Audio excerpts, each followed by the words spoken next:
الله أكبر الله أكبر لا إله إلا الله والله أكبر الله أكبر ولله الحمد.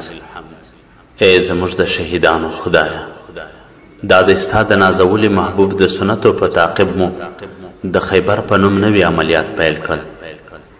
متعال ربه، اوس به بیا درته ډېر سرونه نظرانه وړاندې سي.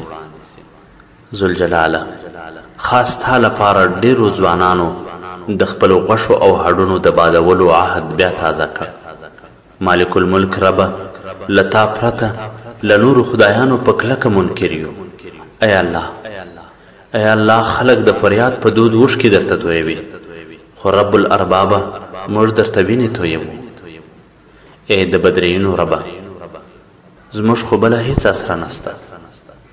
رب لا یزاله، ستا په پاک ذات مې د قسم وي چې د اسلامي نظام د نفاذ لپاره مو دومره وینې وبهېدې چې زموږ د حال په پرتله پر موږ ډېرې زیاتې دي. ای قهار ربه، زموږ دا بې دریغه بهېدونکې وینې به کله ستا قهر په جوش راولي. جبار ربه، ته خو ډېر غیرتي ذات یې. منتقم خدایه، له دشمن څخه دې زموږ انتقام نور نه اخلې. ای د محمد رسول الله خدایه، ستا په سپېڅلي نوم مې د قسم وي چې زموږ ډېرو شهیدانو په خپلو سرویو سینو کې خاورو ته ستا د قانون د نفاذ ارمان یووړ. یا عزیز ذو انتقام ربه، زموږ د انتقام لاس به کله د هغو ظالمانو مریو ته ورسوي چا چې زموږ د حجرې او کتاب ملګري له شهادت وروسته په ډېره بېرحمۍ سره په خپلو ټانګونو پسې تړلي او سکولي دي.